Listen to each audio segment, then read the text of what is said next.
They say he died a hero. The Ultramarines say he fell in glory. But I was there when Captain Acheran stopped being a man and started becoming something else. And what I'm about to tell you, what I saw with my own eyes, is the kind of truth that gets entire companies' memory wiped and records burned in the chapter's deepest vaults. My name doesn't matter anymore. What matters is that you understand this: the Imperium doesn't just lose heroes. Sometimes, it creates monsters and calls them martyrs. And Acheran? He was both. The first time I noticed something wrong was on the orbital station above Damnos. We'd just come back from the ice fields, the Necrons had been pushed back, and everyone was celebrating another victory for Ultramar. But Acheran wasn't celebrating. He was standing at the viewport, staring at his reflection in the reinforced glass, and his hands were shaking. Not from fatigue. Not from battle stress. From something else entirely. When I approached him, he turned to look at me, and for just a moment, I swear his eyes weren't blue anymore. They were black. Completely black. Like looking into deep space with no stars. Then he blinked, and they were normal again, and he smiled that perfect captain's smile and asked me about casualty reports like nothing had happened. I should have reported it then. Should have gone straight to the chaplains and told them what I'd seen. But this was Captain Acheran, hero of the Zeist campaign. The man who'd held the line at Barbarous Ridge for 3 days straight against impossible odds. The warrior who'd personally saved Chapter Master Calgar during the Hive Fleet Behemoth invasion. You don't accuse someone like that of corruption without proof. You don't question a legend without certainty. So I stayed silent. And that silence cost more lives than I can count. The changes were subtle at first. Small things that you could explain away if you wanted to. His reaction times got faster, but we told ourselves he was just maintaining peak conditioning. His strength increased beyond what even ultramarine augmentation should provide, but we assumed he'd been blessed by the Emperor with exceptional genetics. He stopped sleeping entirely, but plenty of captains pushed themselves through extended campaigns on stimulants and willpower alone.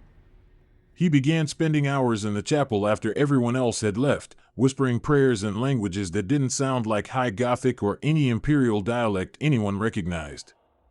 But faith took many forms, we reasoned. Who were we to question how a captain communed with the God Emperor?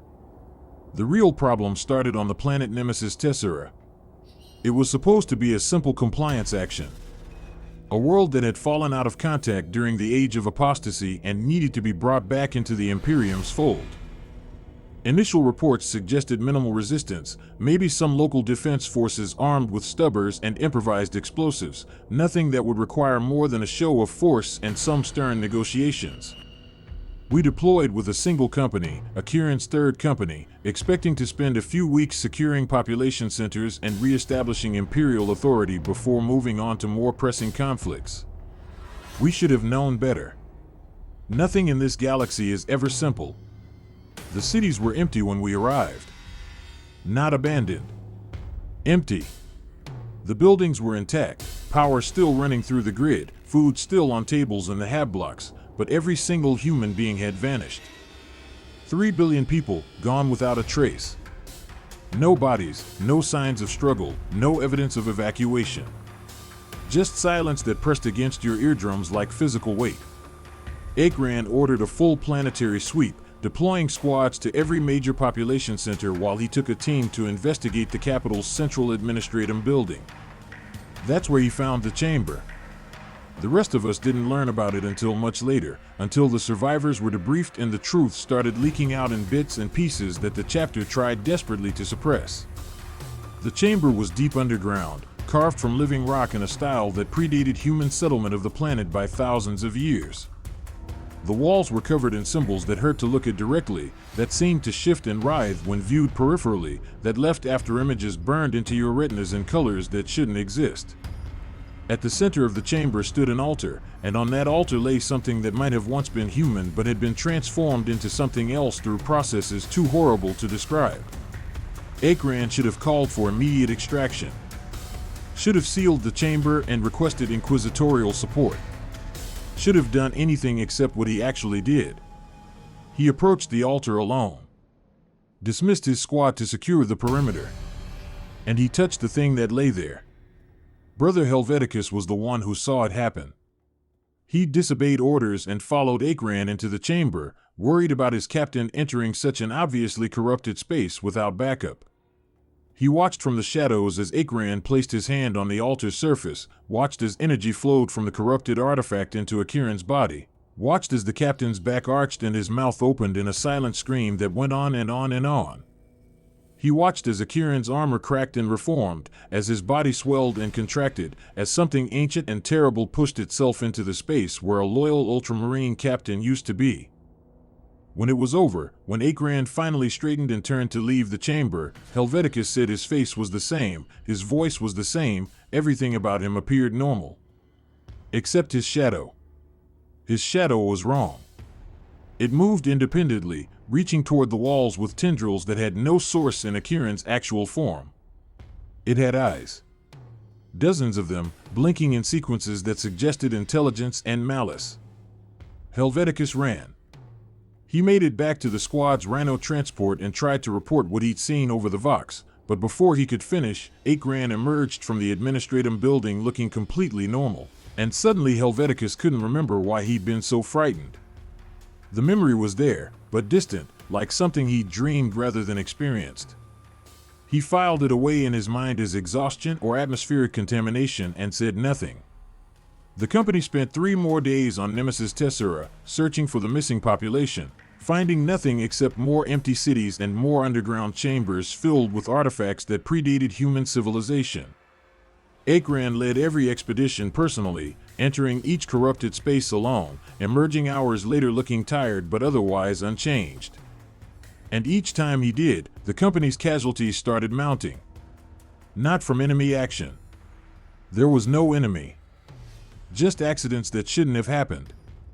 Brother Marius's bolt pistol misfired during a routine weapon check, the mass-reactive round detonating inside the barrel and taking his hand off at the wrist. Brother Castiel fell from a perfectly stable ladder while performing maintenance on a rhino, the fall breaking his neck despite his enhanced skeletal structure. Brother Theron's armor systems malfunctioned during a routine patrol, locking up completely and suffocating him before anyone could get the chest plate open. Random incidents. Unfortunate coincidences. The kind of operational losses that occurred on every campaign. Except they kept happening. And they only happened to brothers who'd been near Acheran in the underground chambers. Who'd stood too close when he emerged. Who'd seen his shadow do things shadows shouldn't do. I started keeping records. Nothing official, nothing I reported, just personal notes in my private data slate about who died and when and where. The pattern emerged quickly once I started looking for it. Acheran had entered 7 chambers. 23 brothers had died since the first chamber. Every single one of them had been within visual range of Acheran during or immediately after one of his underground expeditions. The statistical probability of this being coincidence approached 0. But I still had no proof of actual corruption, no evidence I could take to the chaplains that wouldn't sound like paranoid conspiracy theory. So I did the only thing I could do. I volunteered for every mission that kept me away from Acheran. Requested patrol assignments on the opposite side of the deployment zone. Made sure I was never alone with him. Never stood too close. Never let his shadow fall across mine. It worked for a while. I survived when others didn't. I watched from a distance as the company's numbers dwindled from 100 brothers to 70, then to 50, then to 30. I watched as Acheran's commendations increased with each mission, his reputation growing as the losses mounted. The chapter saw a hero who pushed through incredible adversity, a captain who continued to lead despite devastating casualties, a warrior whose faith never wavered even as his company was ground down around him. They didn't see what I saw. Didn't notice that Acheran never looked tired anymore. Never showed injury despite fighting on the front lines. Never seemed to mourn the brothers we lost. His eyes held something that wasn't quite emotion. His smile never reached beyond his mouth. His prayers in the chapel grew longer and stranger, the words twisting into sounds that made your teeth ache and your gene seed pulse and warning. The end came on a nameless world in the eastern fringe. We'd been hunting a remnant Chaos warband for weeks, tracking them through asteroid fields and dead systems, until finally cornering them in an abandoned Imperial facility on a planet that had lost its name to the archives. The facility had been some kind of research station, though what they'd been researching was never made clear. The architecture was wrong, rooms that connected in ways that violated normal geometry, corridors that seemed longer walking one direction than the other, chambers where the angles of the walls didn't quite add up to the space they enclosed. Acheran loved it. I could see it in his face as we cleared room after room, the way his expression brightened, the way his movements became more fluid and confident. This place spoke to him, called to something inside him that had been growing since Nemesis Tessera.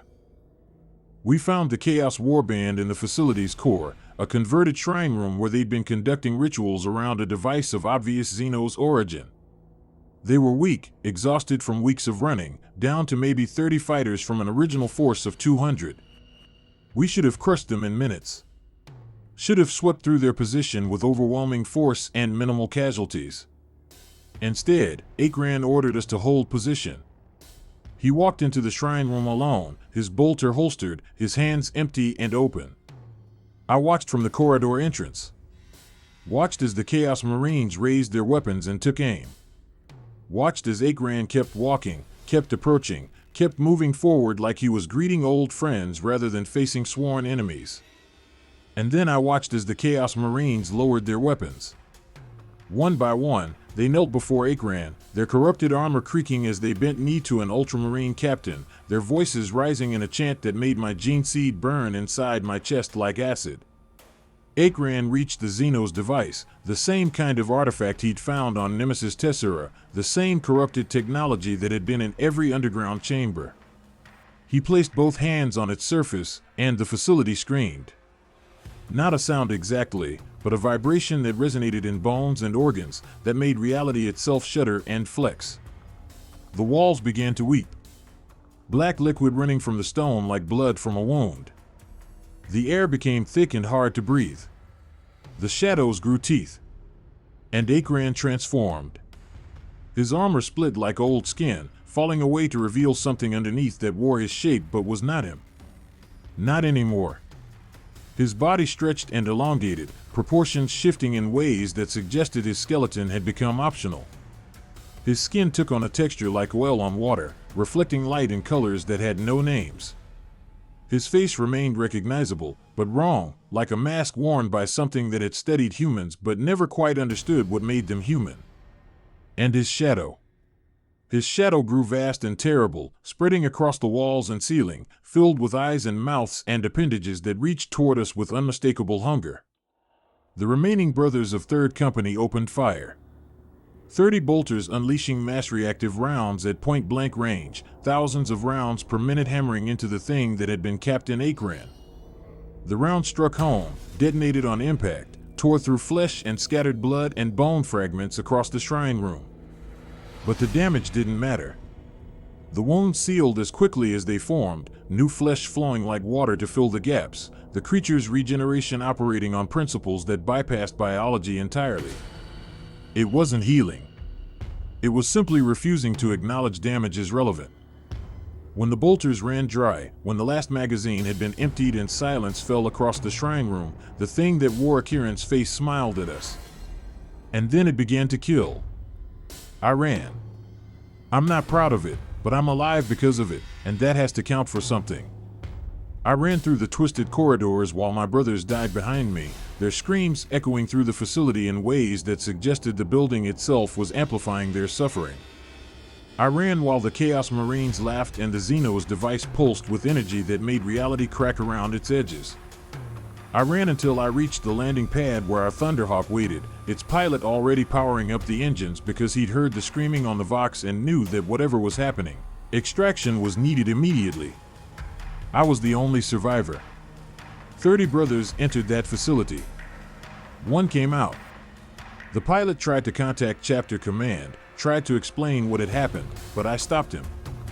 Told him the Vox was corrupted, told him we needed to maintain communication silence until we could report in person, told him anything that would buy me time to think. Because I understood something in that moment, something that made my blood run cold and my gene seed pulse in warning. The chapter already knew. Think about it.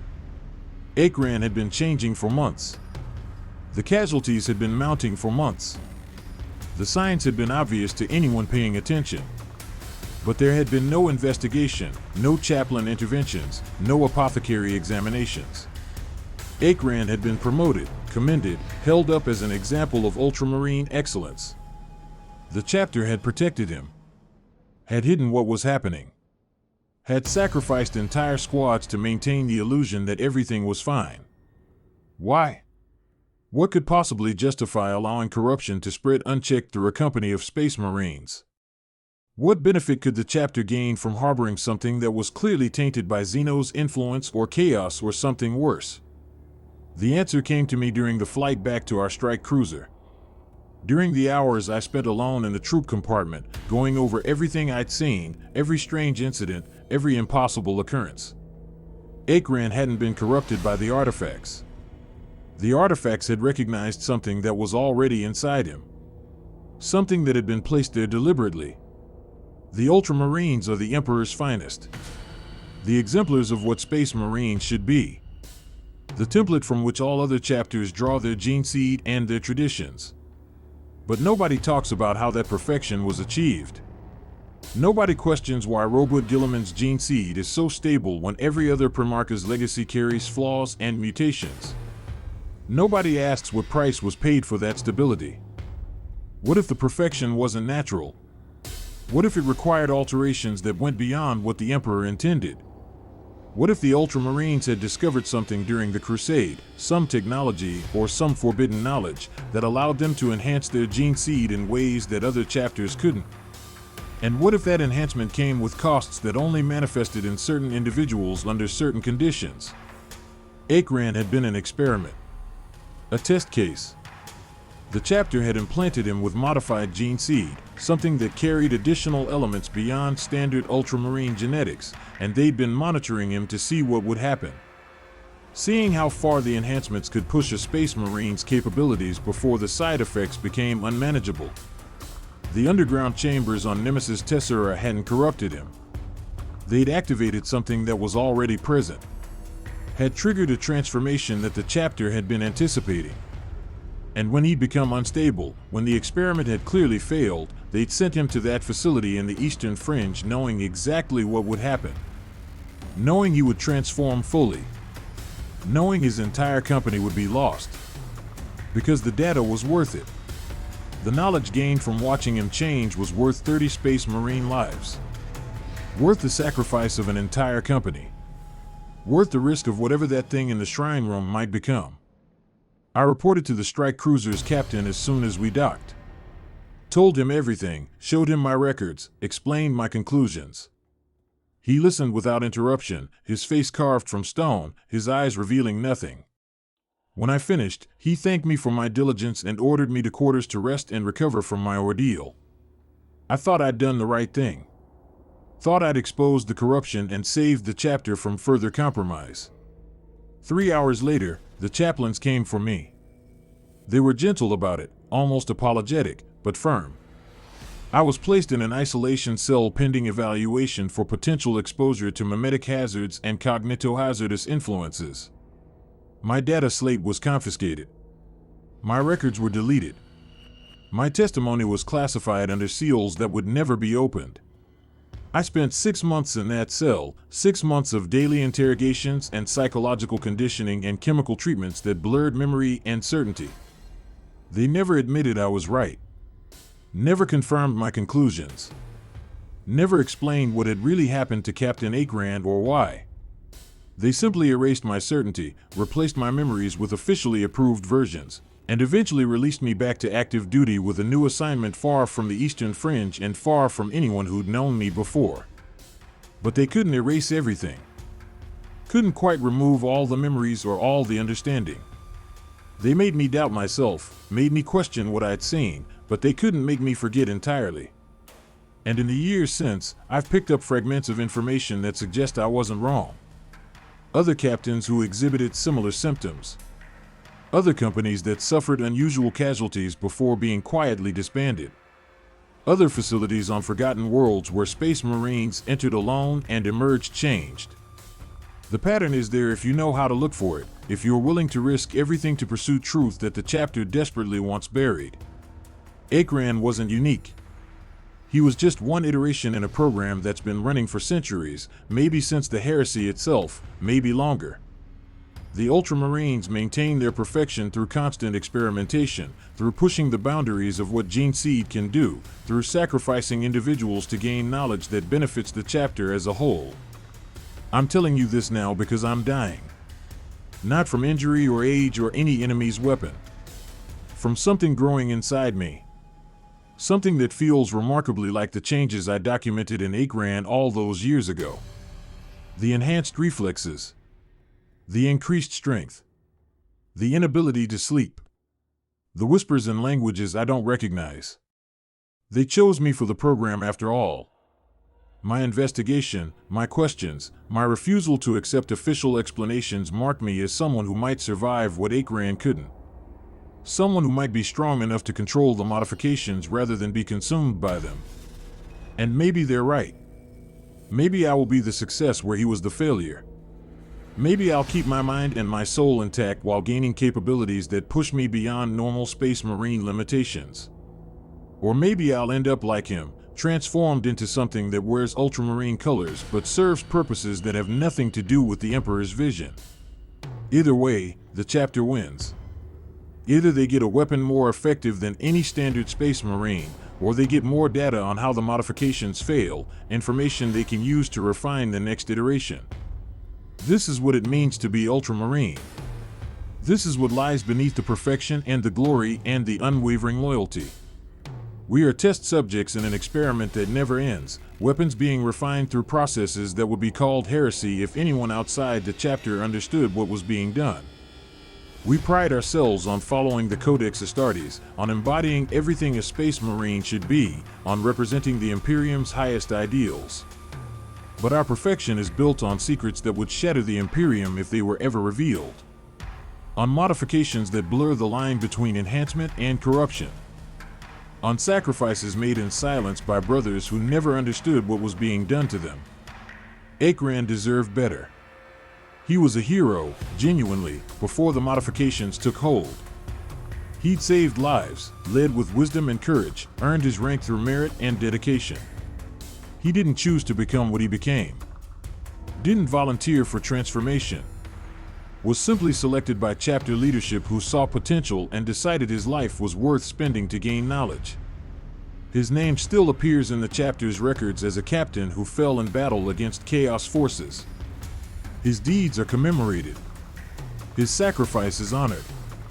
But the truth of what happened to him, the reality of what he became and why, is buried under classification protocols and memory wipes and comfortable lies. This is the secret the Ultramarines guard above all others. Not our tactics or our recruitment methods or our gene seed repositories. But the understanding that our perfection isn't natural. That it requires constant maintenance through processes that push the boundaries of what the Imperium considers acceptable. That we are all, every single one of us, participants in an experiment that treats Space Marine lives as resources to be expended in pursuit of ever greater effectiveness. I'm writing this knowing it will probably be suppressed. Knowing that the chapter will find it and delete it and mind wipe anyone who reads it. Knowing that my own memories will be edited soon, as the modifications progress and the chapter takes more active control of what I remember and understand. But maybe someone will read this before it's buried. Maybe someone will understand what really happened to Captain Acheran. Maybe someone will ask the questions that need asking about what Space Marines truly are and what prices are paid to make us effective. The modifications are accelerating now. I can feel them working through my system, changing things in ways I can't quite identify but definitely perceive. My shadow moves wrong when I'm not watching it carefully. My reflection shows someone who looks like me but isn't quite, like a portrait painted by an artist who studied my face but never met me. The voices are getting louder, offering power and purpose if I just stop resisting and let the changes complete. They promise I'll be better than Acheran. Promise I'll maintain control. promise the chapter knows what it's doing this time. Maybe they're telling the truth. Maybe this time the modifications will work perfectly, and I'll become exactly what the chapter wants. A warrior more capable than any standard space marine. A weapon refined through generations of experimentation. Or maybe I'll fail like Acheran failed, and they'll learn from my failure and move on to the next test subject with new modifications and new protocols. Either way, I won't be me anymore. The person writing these words will be gone, replaced by something that serves the chapter's purposes regardless of individual will. And the Ultramarines will continue their grand experiment, perfecting their gene seed one sacrifice at a time, maintaining their reputation as the Emperor's finest while hiding the truth of how that excellence is achieved. They say Acheran died a hero. The official records say he fought to the last against overwhelming Chaos forces, that his sacrifice bought time for the Imperium's forces to regroup and counterattack, that his name deserves to be remembered alongside the chapter's greatest warriors. But I was there. I saw what he became.